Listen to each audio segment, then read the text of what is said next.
guys, welcome. My name is Max. I'm with Autotop.nl and you're watching a POV review of the Tesla Model X P90D with ludicrous mode. I hope you can hear me well. I'm next to a highway and it's quite windy, so bear with me here. We have it in red, which is pretty cool, with just normal aluminium wheels, with blacked out windows. It's a highly anticipated car, one of the most of 2016. I think a lot of people were waiting for this car, and I have to say, you know, this is my personal opinion, it doesn't disappoint. Apart from the range, which I think is still just a bit short, but other than that I think it's really a great car and a very cool car. And there are a lot of things on this car of which I think, why hasn't anyone else done it before, and how the hell did they do it? So let's start by this. I'm just walking up to it and it opens, which is really cool, and it could have been really annoying if it didn't open quickly enough, but it does, so it's really cool. And it closes when I walk away, which is also pretty insane. Now we have the key here, which we can use like any other Tesla. We can click twice on the front and the front trunk or frunk opens, which is pretty big. You even get a bag with it. That's pretty cool. Yeah, so that's quite a lot of space. We can open the rear trunk, and this is a bit disappointing obviously, but we can open this thing. There is a lot of more room, and we can press once here and then again to fold these,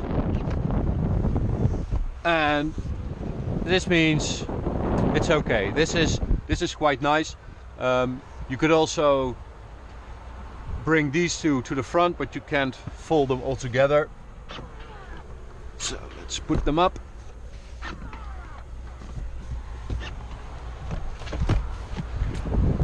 And let's close it. So another thing is these don't auto present anymore, which I think is better. You just click once and the door opens, and you can click again or it will just go because of the wind. One problem I have with this, can you see this? This is not aligned, which is really, I mean, come on guys, hasn't anyone looked at this properly and said, well, this does not align properly? Well, that's a shame. But let's look at the Falcon doors, which you can open by the click of a button, and you can also use the key fob to open and close it. So if I press twice on this side, it will close again. This is seriously cool. I mean, the fact that they just did this is insane. And it's even quite practical. You know, people were complaining about the fact that they open like this and that it's not really practical, but getting in is a lot easier now, because you don't need your hands. You just step into the car, and then you can use this button to close it.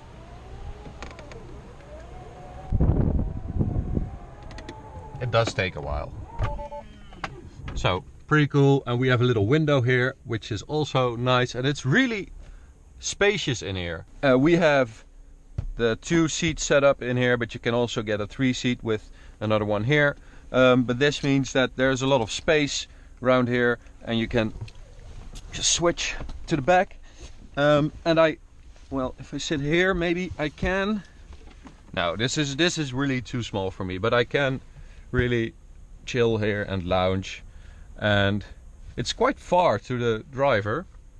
But I have one problem with these seats, with both these and these. They are all heated. Every seat is heated, which is pretty cool in itself. But there is no button for me here. So if I want my What's this? If I want my seats heated, I have to shout to the driver or to the passenger, the co-driver, to put on my heated seats, which is ridiculous. I mean, come on, couldn't they have put a switch or here or somewhere? This is really ridiculous. I have to ask every time if I want it hotter or colder or on or off. Come on, guys, that's not really cool. What is cool is this USB port here, these two right here, cup holders in the back, which is new. The Model S doesn't have those. I mean, you can really just crawl around in here, which is really cool. So let me open the door.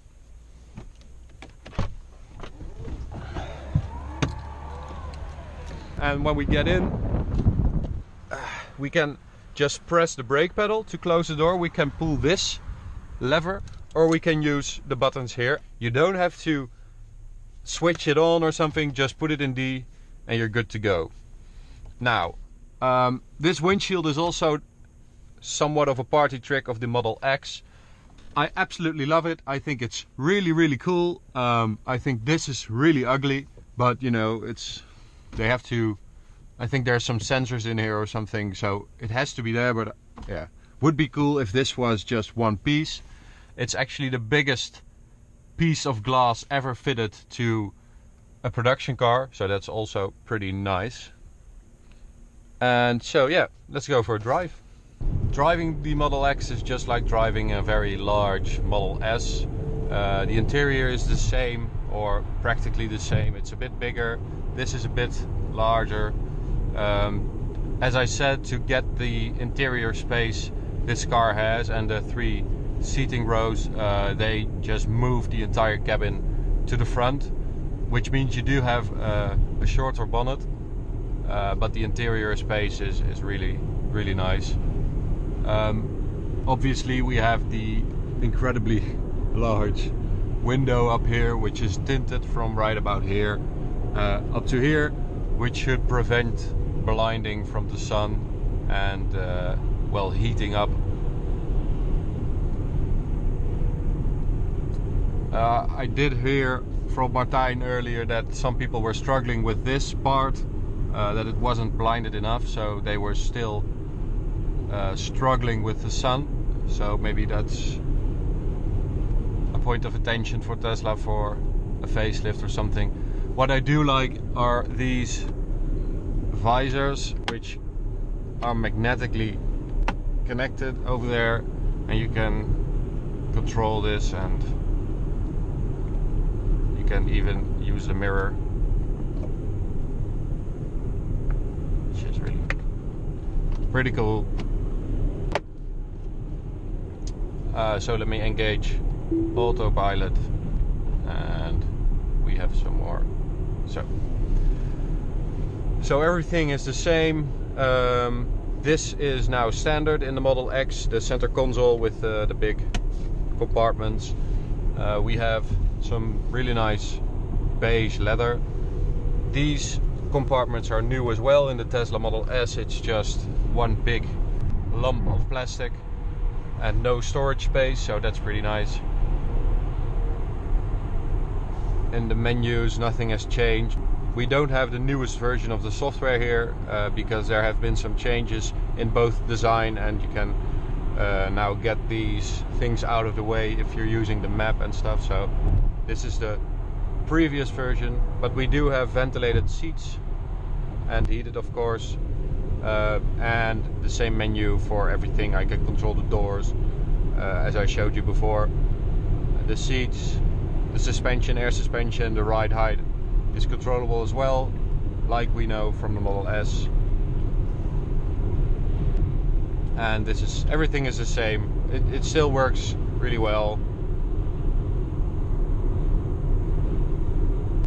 And I can control the settings. There have been a couple of settings added to this menu because now you have the auto present doors instead of the handles.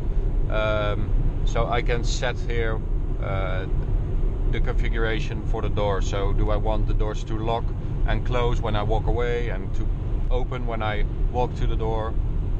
So that's new. So that's it, I think. Of course, the Tesla Model X is a lot bigger than the S, which means that Martijn is sitting right here, very comfortably in the second row. And then we have the last one, which is, well, Martijn is sitting pretty comfortably, actually. It's not that bad. Better than me, obviously. So yeah, that's driving the Model X. I think the hand... No, it's not. It's a P90D. So the P90D means that you have crazy power every time you floor it. So I'm going to try to get a bit of room here. And there we go. So it's noticeably slower than the Model S, obviously. This weighs, I think it's like 2250 kilograms or 5,500 pounds. So that is a heavy car. Even more impressive that it accelerates to 100 kph in like 3.4 seconds, which is crazy. Okay, so that was it for this POV review of the Tesla Model X P90D. I hope you enjoyed it, and subscribe if you haven't yet. You can also follow us on Facebook and Instagram. So I hope you enjoyed it, and we will see you at the next one.